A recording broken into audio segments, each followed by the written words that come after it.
श्री गुरुदेव भगवान की जय। श्रीमद् भगवद गीता के 6वें अध्याय में श्री भगवान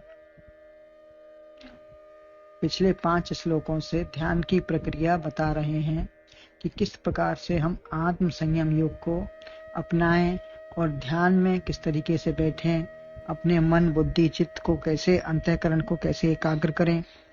ये सब आसन, मन, शरीर व वृत्ति हमारी कैसी हो, किस प्रकार किस तत्व का ध्यान किया जाए, ऐसी पूरी प्रक्रिया का वर्णन पिछले 5 श्लोकों से चल रहा है। जो ब्रह्मचारी भय रहित, संयमित व भगवान में ही आश्रित होकर बैठा है, तब उसका फल क्या होगा। जो पूर्ण रूप से भगवान में लगा हुआ है, संयमित है, अपना भगवान में ही आश्रित है, तो उसका फल क्या होगा, ये भगवान बता रहे हैं अगले 15वें श्लोक से। युञ्जन एवं सदात्मानं योगी नियत मानसः शांतिम निर्वाण परमां मत संस्थामधिगच्छति। अर्थात यो जो नियतचित युक्त योगाभ्यास में रत नित्य ही मुझ में टिकी निर्वाण पद शांति पाता है, वही।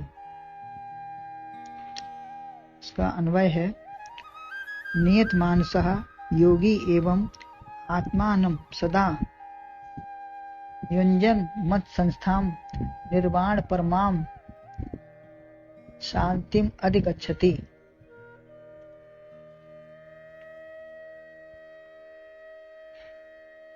इस प्रकार जो युक्तता का वर्णन हुआ, जो अभी तक युक्त चित्त का वर्णन हुआ कि युक्त वाला व्यक्ति किस तरीके से युक्त हो और फिर कैसा उसका व्यवहार और वर्णन चल रहा होगा।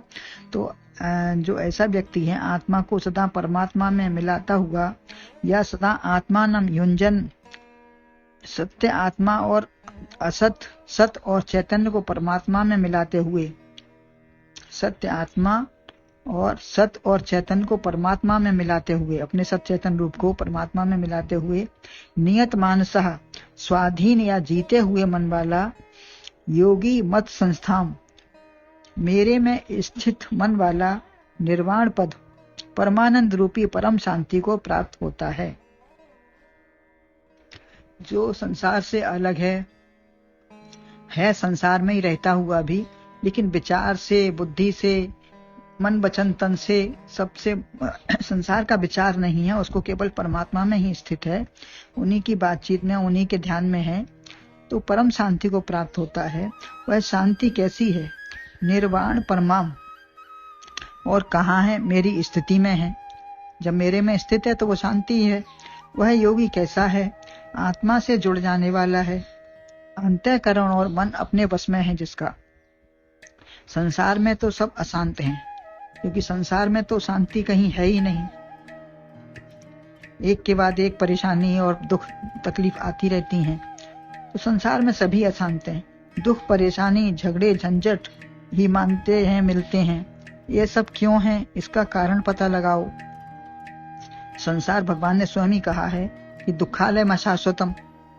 तो दुख की दुकान, जहां जिस प्रकार हम जूते की दुकान में अगर कहीं भोजन का कोई वस्तु मांगेंगे तो क्या वहां मिल जाएगी? नहीं मिलेगी। तो जो चीज की दुखालय है, तो वहां सुख कहां से मिलेगा।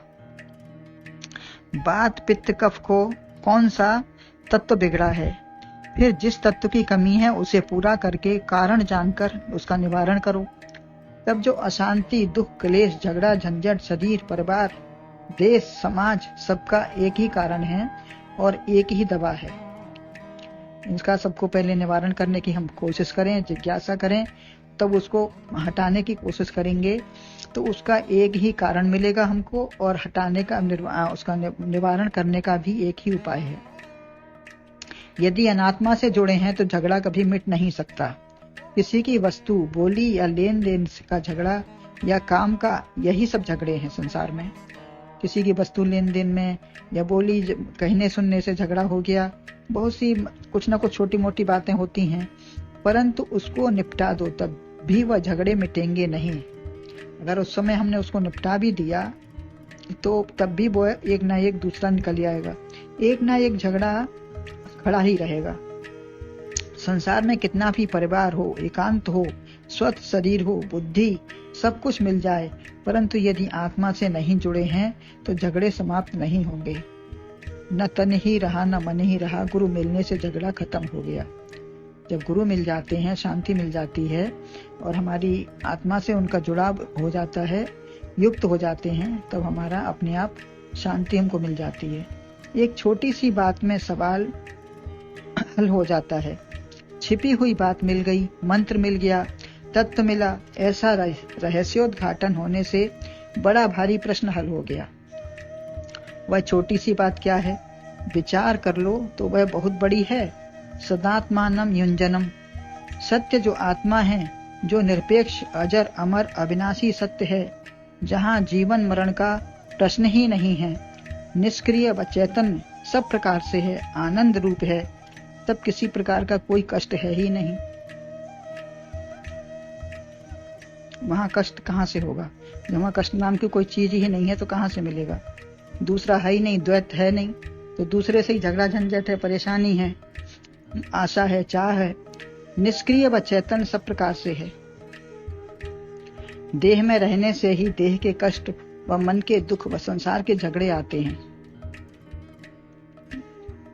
अनेक झगड़े संसार बनने से हो जाते हैं। आत्मा निष्क्रिय है, शरीर निष्क्रिय हो जाना, खाली निष्क्रिय हो गया तो खाली बैठेंगे, खाएंगे, पड़े रहेंगे, यह भी क्रिया है। अगर हम शरीर को निष्क्रिय करके छोड़ देंगे तब भी कुछ ना कुछ तो होगा ही, पड़े रहें, खाएं, सोएं या बैठें, कुछ तो वो भी क्रिया ही है। अतः सब कुछ करो परंतु तुम निष्क्रिय रहो, मन से निष्क्रिय रहो कि हमने कुछ नहीं करने वाले हैं, जो कर रहा है भगवान कर रहा है।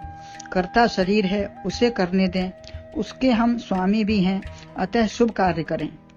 विचार से जो कर रहे हैं उसमें शुभ कार्य करें, कुछ गलत ना करें। हम ही उत्थान करने वाले हैं, ऐसा विचार रखें। गुरु ज्ञान को प्राप्त करने वाले हैं, गुरु ज्ञान को प्राप्त करें, उससे कल्याण करने वाले हैं, जो सत्संग से ही समझ पाते हैं। अगर इतना हम समझ लेंगे सत्संग के द्वारा तो फिर हम उससे अलग हो जाएंगे, शरीर से और संसार से। हम वास्तव में आत्मा हैं, शरीर नहीं है। नवद्वारे पूरे देही, हम हैं जीवात्मा। परमात्मा से मेल करने पर ही आत्मा परमात्मा नाम पड़ जाता है। तो परमात्मा से मेल हो गया तो उसका आत्मा, हम अपने को आत्मा या परमात्मा से जुड़कर अपने को अलग या एक मतलब समझने लगे, अन्यथा सब कुछ अलग बना रहता है। चित्त, शरीर, मन, परमात्मा। जैसे कन्या को समझाते हैं कि पराए घर जाना है, उसे समझाते हैं, सुधारते हैं।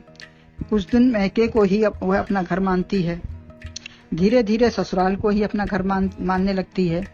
फिर ना फुर्सत है आने जाने की, न रहने की, न समय है उसके पास।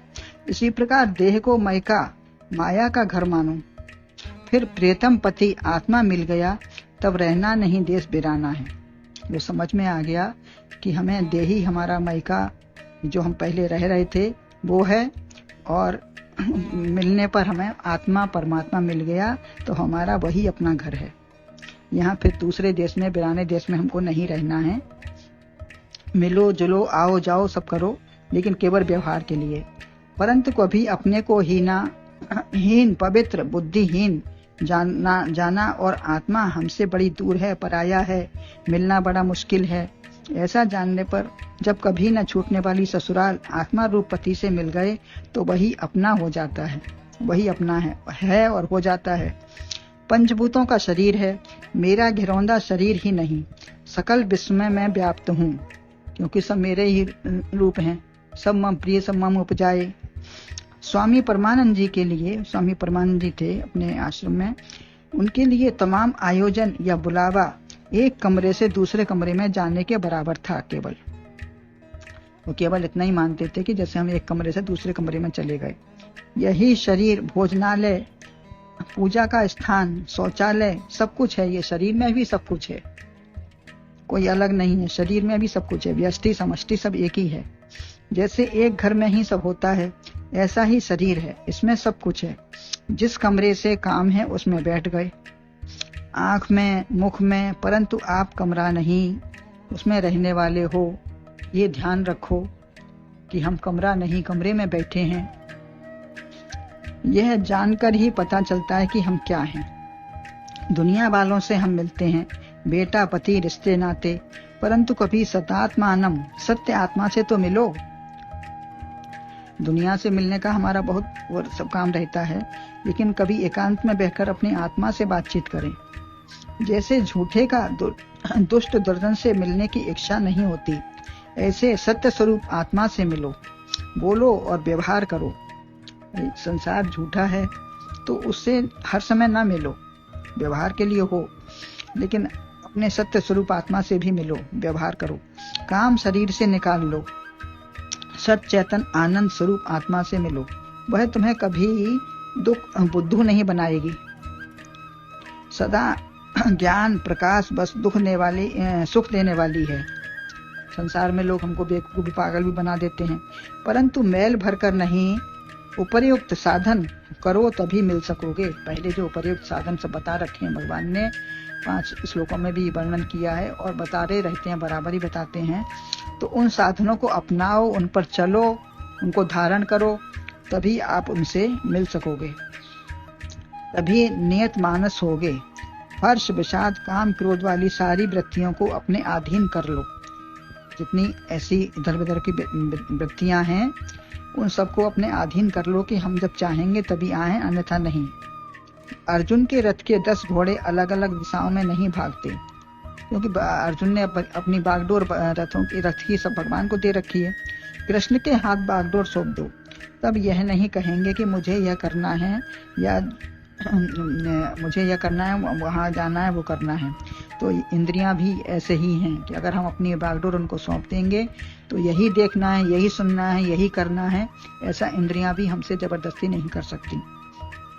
जो प्रभु कहेंगे चलो, रुको, बैठो, तो वही करना, करो, वही कराएंगे प्रभु। उनके हाथ में सौंप देंगे। अब सौंप दिया इस जीवन का सब भार तुम्हारे हाथों में। 10 इंद्रियों की लगाम उन्हीं के हाथ है, तब इंद्रियां वृत्तियां एक परमात्मा में लगी रहेंगी। उन्हीं का दर्शन, भोजन, शयन, स्थिति व बातचीत करें, तो उन्हीं में रहकर जो एक निश्चित गंतव्य स्थान है वहीं पहुंचाएंगी। भटकना छूट जाएगा। निश्चित हमारा गंतव्य है, वहीं इंद्रियां पहुंचाएंगी अगर हम इसमें परमात्मा को सौंप देंगे। ऐसा मानस निश्चित परमात्मा से ही मिलेगा। ऐसा मानव निश्चित परमात्मा से ही मिलेगा। अपने बैठक में बैठो, फिर किसी से भी मिलो।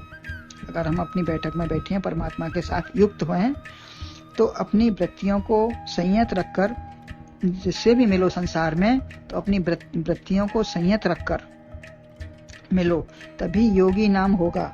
न मिलने पर भोगी और भोगते भोगते रोगी हो जाएंगे। तो हमको क्या बनना है, हम क्या हैं और क्या कर रहे हैं, ये हम अपने को देखें कि हम योगी बनना चाह रहे हैं या योगी रास्ते के उसके रास्ते पर चल रहे हैं, या फिर अपने गर्त में गिराकर भोगी और फिर रोगी बनने के इच्छुक हैं। अन्यथा योगी हो गए, फिर नाम बदला, मत संस्था मदी, अच्छी प्रकार से स्थित मेरे में हो गए। अपने घर में मिलोगे तो स्थिति बनी रहेगी। उस स्थिति में निर्वाण परमाम शांति है। बाण जो बड़ा पहना है, जिसमें बड़ी गति है, तो ऐसे बाण से बचे रहेंगे। संसार में बाण है और यहाँ इसमें निर्वाण में यहाँ बाण नहीं है। इसमें न गति है न गंध है। आना जाना मरना जीना कुछ नहीं है। गंध यानी वासना में शरीर लेकर नहीं जाना है। वासना में शरीर हमारा यहीं रहेगा, वो नहीं जाएगा। और परमाम संसार से परे, दुख में नहीं है। शांति अटल है। अटल शांति मिल गई, क्षणिक नहीं है। संसारी शांति क्षणिक है। धन पुत्र घर परिवार क्षण क्षण में बदलता रहता है, तो ये क्षणिक शांति है, परंतु ये अचल है। फिर दुख नहीं मिलेगा और न व्यापेगा। निर्वाण परमाम शांति अधिगच्छति। यदि हमको ये प्राप्त करना है तो परमात्मा से युक्त होना है। और किस तरीके से होना है, भगवान बार बार एक एक शब्द के अनुसार बता रहे हैं हमको। गुरुदेव भगवान की जय।